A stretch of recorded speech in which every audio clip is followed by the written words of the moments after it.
Goldilocks was a cute little girl with hair that shone like gold. She loved to play in the green woods.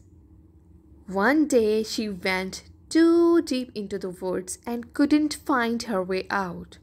But soon she came to a pretty little cottage. Tap tap, knock knock. She went on the door, but no one answered. Goldilocks just pushed the door open and walked inside. Ah, what a lovely cottage it was, and there was a table set with food. Rumble grumble went Goldilocks' tummy as she saw 3 bowls of porridge on the table. She picked up the biggest bowl and stuffed in a big spoonful of porridge into her mouth. Ah! Screamed Goldilocks, and her face turned red. The porridge in the big bowl was very hot. Let me try the other bowl. I hope the porridge tastes nice, Goldilocks said. Alas, the porridge in the bowl was just too cold. Quite hopelessly, Goldilocks finally picked up the smallest bowl and put a tiny spoonful of porridge into her mouth. It was just perfect.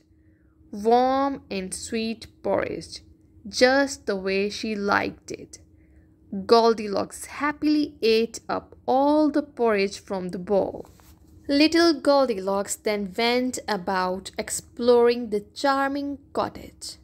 Oh, this room is the best, she exclaimed when she stepped into the living room. What a lovely fireplace, and these armchairs look so comfortable. Goldilocks quickly ran up to the biggest chair and climbed into it with some difficulty. Oh, this is quite a big chair, she said. And it really is rather hard. Goldilocks pulled a face as the hard chair was hurting her bottom.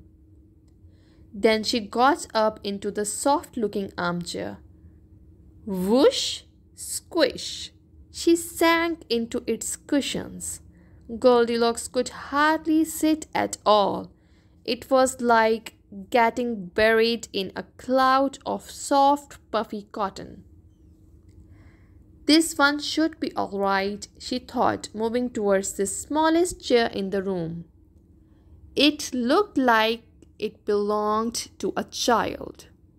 Ah, this feels just right, said Goldilocks as she settled comfortably in the small chair. But just then, she heard some strange sounds. Squeak! Squeal! What was it? It was the chair Goldilocks was sitting on. But why was it squeaking?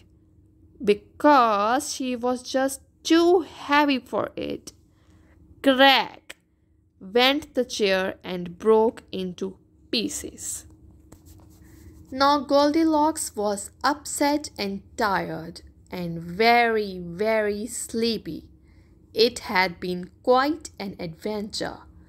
Losing her way, finding the strange cottage, the hot porridge, and a chair that broke down when she sat on it.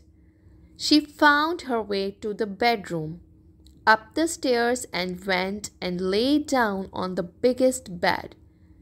It was just as hard as the big armchair below. Goldilocks got out of the hard bed with its scratchy blankets and moved on to the next one. What a comfortable looking bed, she exclaimed. But just as Goldilocks lay down in the soft bed, she felt like she would float away in a cloud. It was just too soft, and just like the soft chair, she almost sank into the quilt. Finally, she got into the smallest bed and fell into a comfortable sleep. As Goldilocks was sleeping, a family of 3 bears came into the cottage. This was their home. There was a Papa Bear, Mama Bear, and Baby Bear. They all sat at the dining table to eat. "Someone's been eating my porridge," said Papa Bear grumpily. "Someone's been eating my porridge too," Mama Bear exclaimed. "Someone's just eaten all my porridge up," Baby Bear said, looking very sad. Then they all went to the living room. "Someone's been sitting in my chair," Papa Bear said. "Someone's been sitting in my chair too," Mama Bear cried out loud. "Someone's been sitting in my chair as it has broken into pieces," Baby Bear said and began to sob. The 3 bears climbed up to the stairs to the bedroom. And what did they see? A little girl sleeping soundly in Baby Bear's bed. Who could she be? The bear family gasped in shock. Just then, Goldilocks woke up to see the 3 big bears staring down at her. "Who are you?" Mama Bear asked. Goldilocks just jumped out of bed and ran, for all she heard was growl. She ran down the stairs and out of the cottage as the 3 bears watched her from the window. What a very strange day in the woods indeed.